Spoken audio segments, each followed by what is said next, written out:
Siapa yang dia jadikan sahabat dekatnya, sahabat kentalnya, itu harus diperiksa ya.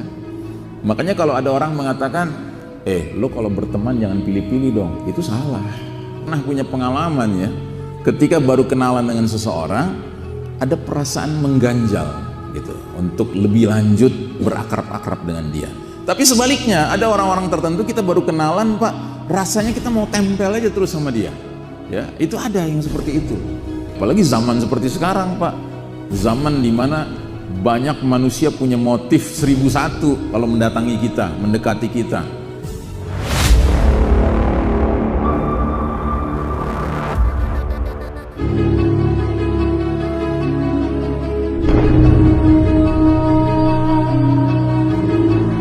Di mana Rasulullah SAW pernah bersabda, al-arwahu junudun mujannadah fama ta'arafa minha talaf wa ma tanakara minha ikhtalaf. Ruh-ruh manusia itu bagaikan tentara yang berbaris, maka mana yang diantaranya saling kenal satu sama lain akan menjadi akur ya, bersatu, dan mana di antara mereka yang tidak saling kenal satu sama lain akan bertentangan ya. Nah, jadi ini menarik sekali ini hadis ini.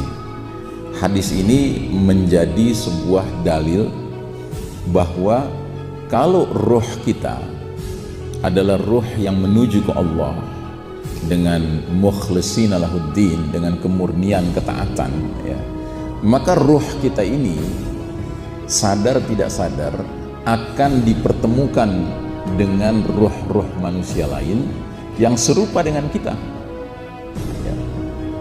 Itu sudah merupakan satu sunnatullah. Jadi pemuda-pemuda ini nggak saling kenal, tetapi karena ruhnya seragam, ruhnya sama-sama ingin beribadah kepada Allah mukhlishina lahuddin ya, dengan penuh keikhlasan tanpa kemusyrikan sama sekali, maka dipertemukan sama Allah. Fama ta'arafa minha talaf, mana ruh yang saling kenal talaf itu artinya dipertemukan, dipersatukan ya. Kalau dalam surat Al-Anfal ayat 60 itu ada ayat di mana Allah berfirman wa allafa baina qulubihim, dan Allah lah yang mempertemukan, menyatukan hati-hati orang-orang beriman.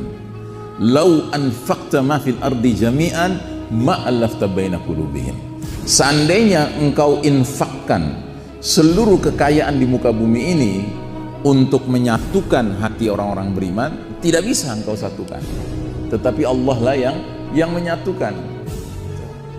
Jadi kalau kita sekarang teriak-teriak, ayo dong umat Islam bersatu, ayo dong umat Islam bersatu, ya kan? Ya sebenarnya terpulang pada kita sendiri. Semua kita punya kewajiban yang sama untuk berlomba-lomba mendidik ruhnya menjadi roh muwahhid, ahli tauhid, yang kalau itu secara jujur dikerjakan, secara sungguh-sungguh dikerjakan, dengan sendirinya para muwahhid itu akan menyatu, akan bertemu satu sama lain, karena ini sudah jaminan dari Nabi Muhammad SAW. Satu, bahkan dari ayat surat Al-Anfal ayat 60 tadi ya. Allah lah yang menyatukan, yang mempertemukan hati orang-orang beriman. Seandainya engkau belanjakan seluruh kekayaan di muka bumi ini untuk menyatukan hati orang-orang beriman, gak bisa. Walakinnallaha allafa bainahum, akan tetapi Allah lah yang menyatukan antara mereka. Nah begitu juga dengan pemuda-pemuda kahfi ini.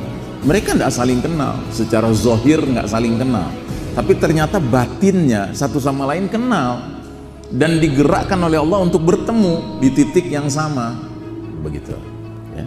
Makanya pantas kalau Nabi Muhammad SAW memerintahkan kita di dalam bersahabat, di dalam berteman ya, itu harus melakukan proses pemeriksaan ya. Jangan berteman itu sembarangan, tapi hendaknya kita berteman, bersahabat itu dengan semangat memeriksa, harus diperiksa Pak.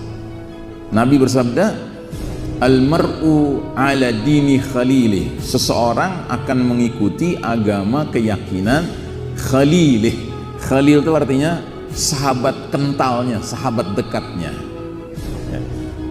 falyanzur man yukhaliluh, maka hendaknya setiap orang memperhatikan siapa yang dia jadikan sahabat dekatnya, sahabat kentalnya. Itu harus diperiksa, ya. Makanya kalau ada orang mengatakan, lo kalau berteman jangan pilih-pilih dong, itu salah, ya. Kalau orang tidak tidak beriman, orang tidak peduli dengan agama, ya mungkin begitu logikanya. Tapi kalau kita beragama, kita tidak akan mau berteman kecuali dengan orang-orang yang akan mengajak kita kepada kebaikan dan kebenaran saja, ya. Karena kita tidak tahu ini orang siapa, bagaimana, ya apalagi zaman seperti sekarang, Pak. Zaman dimana banyak manusia punya motif 1001 kalau mendatangi kita, mendekati kita, ya. Makanya kalau saya terima telepon cuma nomor yang muncul, saya mikir-mikir Pak nerimanya Pak sekarang. Kalau ada namanya udah kenal, ya kan, nah itu baru saya terima tanpa ragu-ragu. Tapi kalau cuma nomor saja, ya saya tidak akan jawab. Mungkin nanti setelah putus saya SMS, saya tanya siapa ya, gitu. Tapi nerima langsung karena sudah banyak modus-modus yang sok kenal, sok dekat gitu, ya. Pernah suatu ketika saya ditelepon seseorang, Assalamualaikum, waalaikumsalam, gimana kabarnya Ustadz, katanya gitu kan. Saya bilang siapa ya, wah masa nggak kenal, masa nggak ingat, katanya gitu, ya kan. Galak betul, lebih galak dia daripada kita. Emang salah kita nanya siapa ya, emang salah gitu. Wah kamu nih udah sombong sekarang ya, ngomong begitu lagi, ya kan. Ya udah saya putus aja, dia telepon lagi, Ustadz masa nggak ingat sama saya, dia sebut namanya. Dan memang ada kawan saya namanya seperti itu, tapi saya dalam hati bertanya-tanya, kok suaranya beda gitu, kok suaranya beda, presiden langsung katanya gitu. Saya ada aksesnya. Saya mulai makin mikir, saya ini Ustadz yang dia sebut namanya tadi, karena kawan saya itu Ustadz juga, rasanya selama ini nggak punya kebiasaan bicara yang seperti ini gitu, ya kan. Pokoknya singkat cerita, ujung-ujungnya saya tahu lah itu pembohong, ya kan. Nah di zaman kita sekarang ini yang begitu tuh nggak sedikit Pak. Kenapa? Karena ini zaman penuh fitnah. Di zaman penuh fitnah itu ya mau tidak mau, bukannya kita mendahulukan suuzon, ya sangka buruk, tidak, tapi kita mendahulukan kehati-hatian. Kehati-hatian itu wajar, wajib Pak. Ya, ketika kita tahu di kiri kanan depan belakang banyak pembohong, banyak pencuri, banyak orang jahat, ya kan. Kalau kita nggak bersikap hati-hati kan konyol namanya. Kalau kita naif-naif aja gitu, ya kan. Tamu datang sok kenal, sok dekat, kita persilakan aja ke ruang tamu kita tinggalkan, kita bikin minum, tahu-tahu balik-balik udah banyak yang hilang dari ruang tamu, termasuk tamunya. Ya, yang kayak begitu kan bukan 1-2 Pak kejadian. Nah jadi Nabi memerintahkan kita, falyanzur man yukhaliluh, maka hendaknya setiap orang yanzur itu bukan sekedar lihat, tapi perhatikan siapa yang dia jadikan khalil, dia jadikan sahabat akrabnya, sahabat kentalnya. Karena apa? Sahabat ini kalau kita akrab dengan dia, istilahnya rahasia pun akan kita ungkapkan pada dia. Nah tapi kalau seandainya dia bukan orang yang jujur, rahasia kita berikan, ya nggak ada kebaikan di dalamnya, akan ada bencana, kerugian di belakang hari yang akan kita hadapi. Makanya di situ Nabi memerintahkan kita, ya pilih-pilih, ya perhatikan siapa yang jadi sahabatmu. Dan sebaliknya kata Nabi, wa ma tanakara min ikhtalaf, mana-mana roh yang saling tanakar itu artinya yang tidak saling kenal satu sama lain, ya itu akan bertentangan. Jadi yang satu ruhnya menuju Allah mukhlishina lahuddin, yang satu ruhnya menuju syaitan. Ya nggak ketemu ini roh ini nggak akan ketemu Pak. Dan mungkin Anda juga pernah punya pengalaman, ya, ketika baru kenalan dengan seseorang ada perasaan mengganjal gitu untuk lebih lanjut berakrab-akrab dengan dia.